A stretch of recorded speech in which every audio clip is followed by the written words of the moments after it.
Salut à tous, bienvenue. Chol Pessar, une occasion de faire le point et de s'interroger sur le passé. Ben voilà, puisqu'on raconte notre histoire, on doit avoir la mémoire de ce qui s'est passé pour nous. Donc, on va se tourner vers Shlomo Balzan, mon invité du jour. Bonjour Shlomo, bienvenue. Alors, pour ceux qui ne vous connaissent pas, vous êtes président de l'association Alumim, les enfants cachés. Vous êtes éducateur et vous êtes aussi intervenant à Yad Vashem notamment. Oui. Spécialiste de la Shoah, mais vous n'avez pas fait que ça. Vous avez été responsable du contact avec les Juifs de l'ancienne Union soviétique à l'époque où Israël n'avait pas de relations diplomatiques avec ce pays suite à la guerre des 6 jours. Et donc vous deviez organiser, on va dire, une façon de maintenir le contact. Et vous avez fait beaucoup d'actions. Alors comment ça s'organisait et quelle était, on va dire, pour eux, la signification de Pessar? Est-ce que c'était possible de faire Pessar à cette époque-là? Alors, juste après la guerre des 6 jours, quand il n'y avait plus de relations diplomatiques, le problème était de garder le contact avec des Juifs qui veulent garder le contact avec le judaïsme, avec Israël, avec les communautés juives du monde. Israël ne les a pas abandonnés, quoi. C'était important pour eux de... Ça, c'était clair. Il y a un monsieur qui s'appelle Nehemia Levanon, qui était d'ailleurs un des responsables de la Aliyah Beit, de la Aliyah illégale au temps des Britanniques. Lui, il a dit, mais maintenant le rideau de fer est tombé, il faut continuer à maintenir le contact. Donc, quand il y avait des relations diplomatiques, il y avait encore des gens des consulats qui essayaient d'avoir des contacts avec des Juifs. C'était très difficile, notamment à l'époque stalinienne. Jusqu'à la guerre des 6 jours, c'était dur. Après la guerre des 6 jours... C'est pire. C'était pire parce qu'il n'y avait plus de relations diplomatiques. La rupture totale. Donc, il y a un monsieur qui s'appelle Aryeh Kroll, Zichrono Livracha, du kibbutz Saad, qui était un copain de Ben Gurion. Lui, il a dit, je connais des Juifs dans le monde entier qui ont un passeport britannique, américain, français et autres, et qui ont un cœur ouvert, ils sont prêts à partir. Donc, j'ai été contacté par Aryeh Kroll, et j'ai été envoyé en Union soviétique dans les années 70, en 75. Et quand je suis revenu, on m'a proposé d'être le responsable des voyages de Belgique, Suisse et France, des pays francophones. C'est-à-dire qu'en gros, vous organisiez le départ de c'est moi qui, en tant que touriste, c'est ça? Je recrutais des gens, on mettait les gens dans les groupes de touristes, ils partaient comme touristes, mais en plus, ils devaient rencontrer Ils avaient une mission, quoi. Ouais, la mission, c'était de rencontrer des Juifs, de leur parler d'Israël, de leur enseigner, d'amener des livres, des livres d'hébreu, des livres de judaïsme, d'amener des calendriers juifs qui étaient très rares. Comment les gens ne savaient pas quelle fête il y avait quand, et c'est même pas... Après tellement de temps de communisme, il y a beaucoup de gens qui n'avaient aucune agrégation juive. Donner des cours et donner des documents et sortir des documents. Notamment ceux qui veulent recevoir... D'après les accords d'Helsinki que l'URSS avait signés, il y a un truc qui s'appelle la réunification des familles.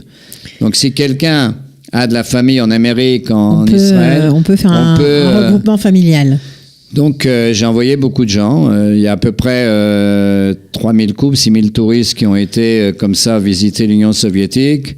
Alors ils partaient à toutes les périodes de l'année ou ils partaient pendant les fêtes? Non, ils partaient notamment les fêtes comme Pessah. Noël. Non, les fêtes pas juives parce qu'il y a beaucoup plus de tourisme. D'accord. Mais pendant les fêtes de Pessah, comme ça tombe en général autour des fêtes de Pâques, il y avait également plein de groupes touristiques qui partaient du monde entier, et dans chaque groupe touristique, il y avait des touristes à nous qui allaient visiter les communautés juives, qui étaient très en demande.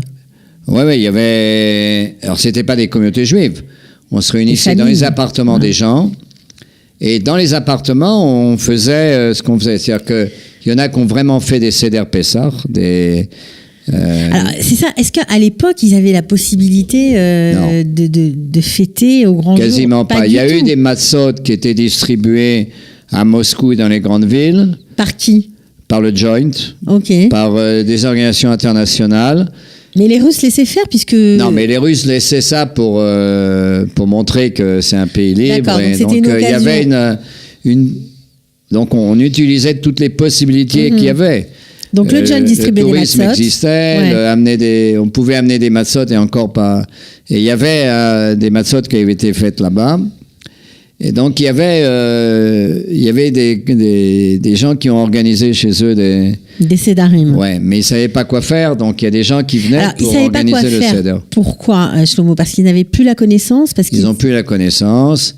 Ils savaient qu'il y a des fêtes qui s'appellent Rosh Hashanah, Yom Kippour, hein, mais ils n'ont pas de contenu à donner à ces fêtes, donc c'est les gens qui venaient qui donnaient ces contenus. Et le fait de Pessah est devenu très, très, très, très symbolique. C'était le symbole de la lutte pour les Juifs d'Urs. On peut comprendre. Comment ça a commencé? Alors ça, je me rappelle que dans les années 70, quand on a commencé à se battre pour eux, il y avait un chant en russe qui disait comme ça. Pharaonu Gavario, Apostinarod Moy. En russe, ça veut dire Pharaon, écoute ce que je dis, laisse partir mon peuple. Incroyable. Et c'était en russe et c'était un des chants des résistants juifs du temps des communistes, ce qu'on appelle les Peilei Aliyah, les dissidents juifs, ceux qui étaient actifs pour la sortie des juifs et pour qu'ils viennent surtout en Israël, comme Sharansky, Yuli Edelstein, qui ont aujourd'hui des postes assez élevés. Eh bien, la fête de Pâques, Let my people go était le slogan aux États-Unis et partout dans le monde. Laisse partir mon peuple, c'est devenu le slogan.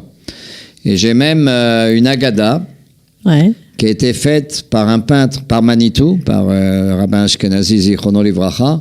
Elle était décorée par un peintre qui s'appelle Moretti. Ok.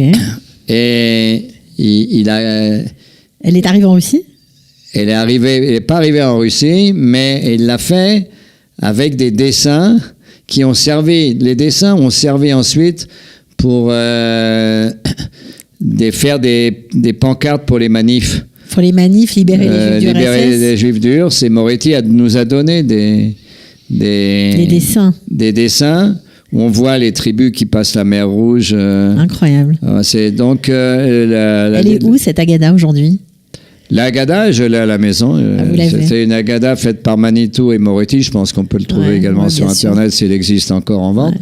Mais c'est une Haggadah faite par Léon Ashkenazi, avec les dessins de Raymond Moretti. Et c'est très touchant. Alors, j'imagine. Ce qui est très beau aussi, c'est que la symbolique forte de cette fête de Pessah a été un peu votre façon de les raccrocher au judaïsme. Parce qu'ils avaient soif, bien sûr, d'en savoir plus, mais c'était une façon facile et qui correspondait bien à leur situation. Donc, vous avez organisé, grâce à quelques rabbinim qui ont pu voyager, des sédarim là-bas.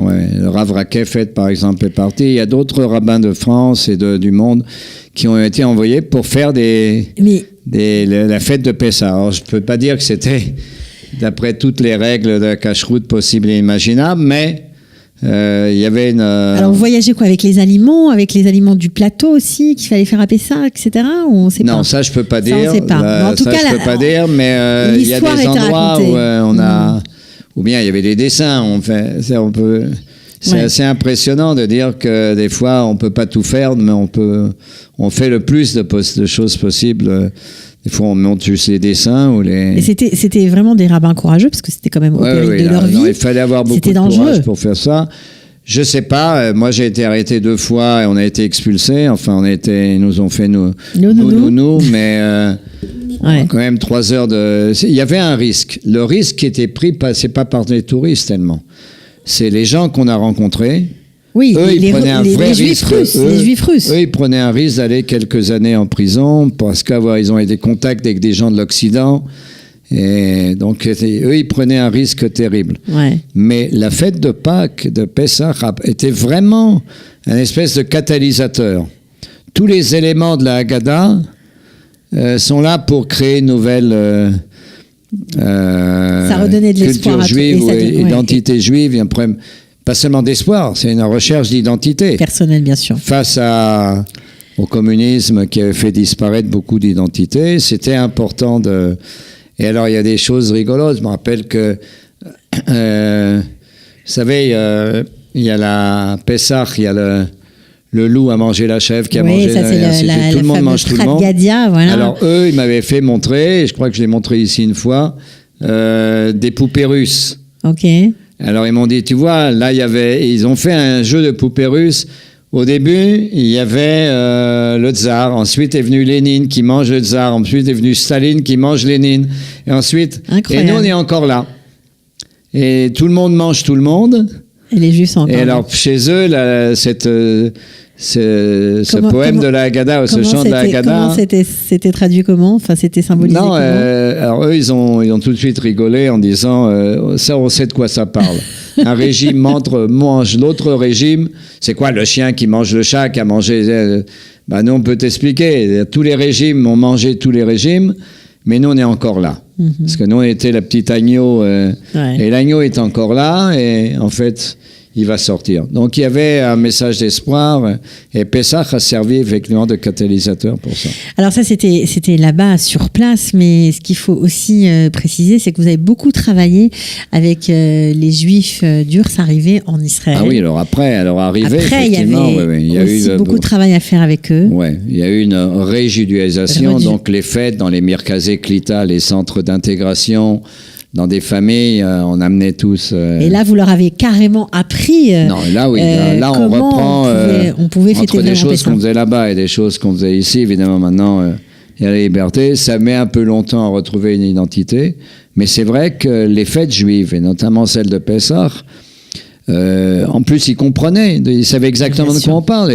On peut vous dire de quoi on parle. On a été esclaves, nous aussi. On est exactement dans la même situation, donc ils s'identifiaient. Donc la fête de Pessah est venue avant, pendant et après, vraiment un catalyseur de beaucoup de choses pour les Juifs d'Urs. Bon, ben voilà, comme ça, on en sait un peu plus sur cette partie de l'histoire passionnante. Vous avez dû en entendre des histoires, en voir des choses incroyables. On vous remercie d'avoir témoigné. On est, on vous souhaite, Moadim les Simcha, continuer à passer, profiter des vacances et à passer une bonne fête Merci. de Pessah, parce que c'est pas encore terminé. À bientôt. Ciao. À bientôt, au revoir.